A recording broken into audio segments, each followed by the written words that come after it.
Well, it appears that the Cyborgs are finally going to be making a return in Helldivers 2, but you might say, how is this possible, Ox? Because we defeated them in Helldivers 1, and post-Galactic War, we really didn't hear anything more about the Cyborgs.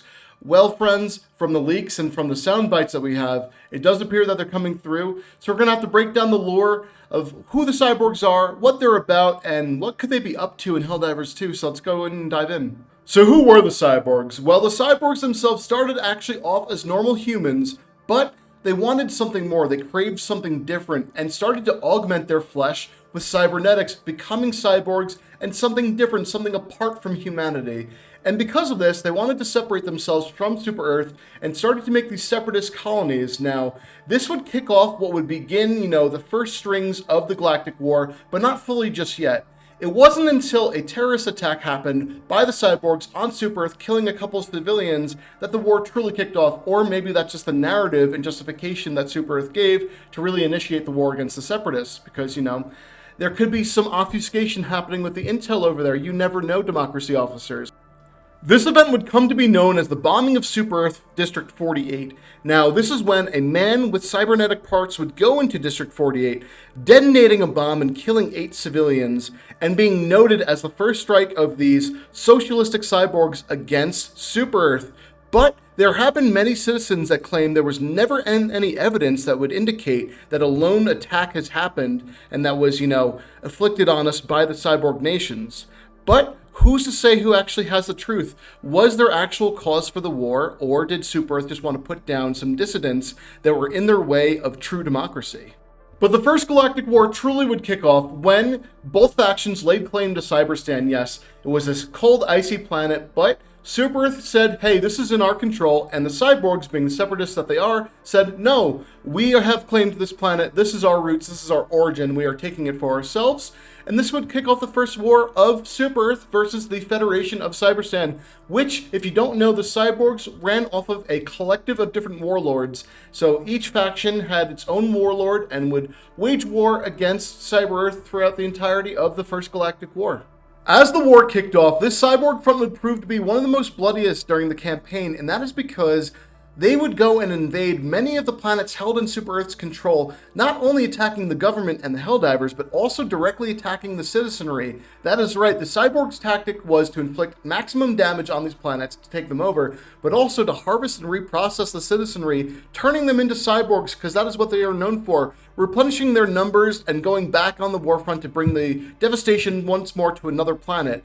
And, it was also very hard to take them on because even when mortally wounded, the Cyborgs would continue to fight on and press the advance up against the Helldivers. The Cyborg forces were comprised of many different horrors, from augmented humans to augmented dogs. Yes, poor Fido even got the transhuman experience, turning into a full cyborg, but even utilizing things like battle tanks and siege mechs. Yes, gigantic machines of war that were on the battlefield and are rumored to be returning to Helldivers 2. Veterans of the First Galactic War will know how hard these things were to take on in the first campaigns, but the second version of it looks to be a bit different, and honestly, I think we're in for a huge treat and not going to understand what to truly expect until day one of the battlefield. But again, these are leaks, these are rumors and speculation. It might be some time until we see them, but we need to prepare ourselves for what is to come. This long and bloody war would continue on for some time until both factions met on the battlefields of Cyberstan for the Battle of Cyberstan, where the Cyborgs would once and for all be defeated. Now, what happened post-war? Well, there was plans for integration, and this would be known as the Great Democratization of the Cyborgs, but what actually happened? Following the surrender of the Cyborgs, they would lose any type of rights that they would have, become second-class citizens under the control of Super Earth, and be under military occupation for 5 years. Now, during this first 5 years, they'd be also put into rehabilitation camps. Following this, be forced to work in the mines of Cyberstan to replenish what was lost during the war for Super Earth. Now, this toil happened on for another 100 years, and, that was kind of that for the Cyborgs for a while. Nothing really brewed up, nothing kind of really happened after that. There was some sympathizers on Super Earth saying, hey, it was a genocide that happened to the Cyborgs, this shouldn't have happened. But if you look at what happened to the citizenry at the hands of the Cyborgs, maybe you'd have a different type of understanding of the war. But friends, after this had gone on for some time, the Automatons would suddenly burst onto the scene, attacking Cyberstan and liberating it from the occupation of Super Earth. Now, what would become of these cyborgs? Would they be folded into the Automaton forces? Would they also be killed off by the Automatons? Not much was known for a while. This attack would be known as the Reclamation, where the Automaton forces would try to regain control of Cyberstan, what they deemed to be their homeworld, and push back the forces of Super Earth and reclaim old territories. Now, to quote the Automatons and Cyborgs in an encrypted message that came through, "We, the collective of Cyberstan, unanimously assert our independence from Super Earth. We have the right to defend our home from the brainwashed Helldivers. Our children, the Automatons, will not suffer under the oppression of Super Earth as we did." Now, everyone, that has you thinking something very interesting. At what point during the Galactic War were the Automatons created? Because that is a bit shrouded in mystery of how they came to be.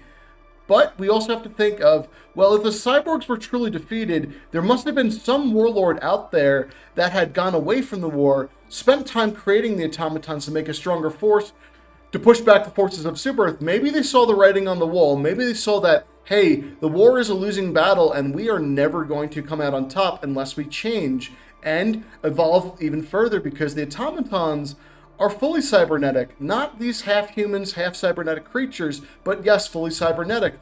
But what if the cyborgs were always still pulling the reins, and there's still some that had lasted on that didn't change over to the Automatons, but in fact stayed as the upper echelon of leadership of the Automatons during the invasion of the Reclamation, and we have to explore that a little bit. But 4 years before the Automaton attack would happen in the Reclamation, a vessel known as 00 would depart from Cyberstan. With it, many cyborgs would disappear to an unknown destination, and we wouldn't see what would happen until, the Reclamation would kick off, where the Automaton forces would hit onto the scene with full force and a fury that we had not seen since the first Galactic War.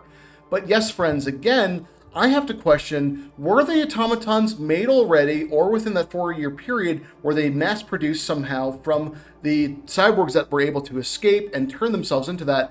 But that doesn't really hold up so much, because the Automatons had a very large-scale force, something that you would see has to take a long time to build up and make. So that makes me go back to the theory of, hey, there was a warlord that kind of stepped back from the first war, worked on building the Automatons, set up Vessel 00 to get more of the cyborgs and bring them into his overall, force, and continue the war on for the Second Galactic War, but we'll have to continue.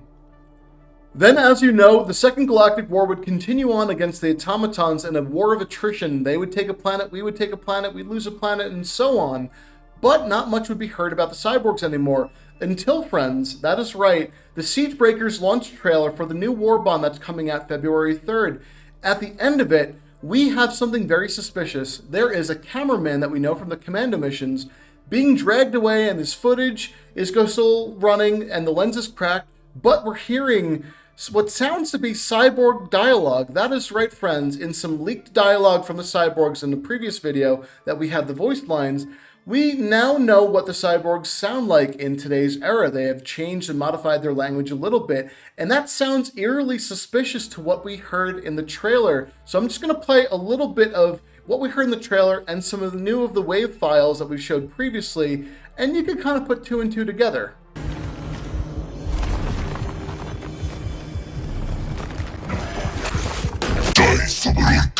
So then, if we do believe that this was the cyborg at the end of the trailer speaking, and we believe the leaks, then we have seen actual cyborgs on the next battle for Cyberstan to come. That is right. From the leaked footage from Iron Sights, we're able to see a couple cyborgs on the battlefield, not only integrated into the Automaton force, but they seem to be leading them at times. They seem to have this different effect on the Automatons nearby, where the eyes will glow up light instead of, this bright red. They'll be kind of like this bright white, and they move a bit faster. They tend to be more of a unified force than before, and that's very interesting. That makes me still believe then, are the cyborgs truly in command, or are they the sub-force of the Automatons? Who's to say right now? But hey, what can you expect from the cyborg force being integrated into the Automatons? What type of units will we see? Well, we've seen 3 so far that we can truly confirm from the units. So we have the lighter model that's kind of unarmored with the hand cannon, and that has the lighter voice, or the heavier model with the full armor and the cannon, and that is a bit more of the gruffer, meaner voice. And then, of course, that very, very nasty siege engine that we've all heard the voice lines for, and it sounds very intimidating, especially when he's shouting out, "Run, Helldiver," to us. I cannot wait to take this thing on, and that's going to be basically like this boss unit on the battlefield. And we also know that this thing is a little bit bigger than a Factory Strider, so that's pretty imposing on the battlefield to take on. But hey, we're all up for the challenge as Helldivers. We're going to go take him on in style. But that's just some things that you can expect. But we also have some information on maybe some other units that might be coming out there. So to read off a couple, we have the Cyborg Elite and the Cyborg Elite Female, the Elite Rusher, the Elite Rusher Female, the Cyborg Dog. Yes, they might possibly be coming back. And then, of course, the Cyborg Siege Engine that we've talked about and showed many times. So that is a decent amount of new Cyborg units coming back to the battlefield. But you might also be asking, well, if we already have Automatons and they are supposed to be now the furthest of the evolution from the Cyborgs, why would we even still have Cyborgs? Well, I think this is from two folds.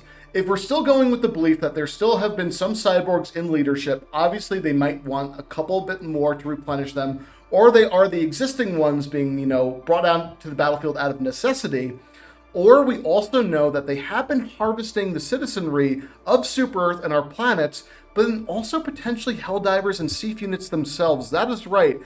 So we do know that there are the organic processors that we've seen many times in missions that are, kind of churning up a bunch of different body parts and maybe spitting out cyborgs, or using it as fuel to run the automatons themselves, because that's long been speculated that they're running off of, human remains and blood. But friends, if we're thinking about they also might be integrating some Helldivers, that's a scary thought, because we do have evidence in some of the voice lines where they're shouting, "Not today," and that is a catchphrase that we're often using us as Helldivers on the battlefield. And hey, maybe those heavily armored guys are the Helldivers that have been converted into cyborgs.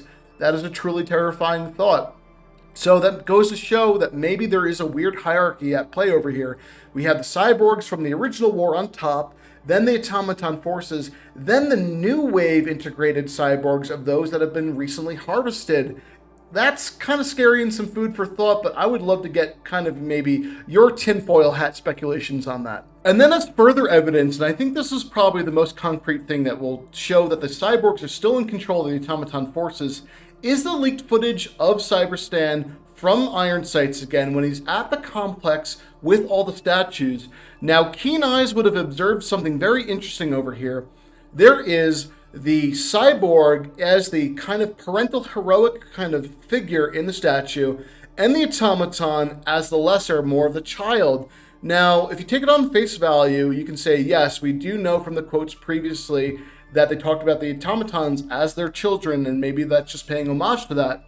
Or is it just showing, hey, we are the true leadership over here on Cyberstan. We've always been, we've never left. We've just been, in hiding, and now we're coming back to make our grand return. That is my, speculation. That is my theory of why they've always been around and why they're returning. But friends, I would love to hear, what are your fan theories out there? Do you think that I'm on the money? Am I kind of unraveling a string that is, maybe going to be accurate or not? Or am I completely off the mark? I would love to hear it. Well, if you appreciated the video, please be sure to like, subscribe, and do all those fun things, and I'll see you in the next one. Take care.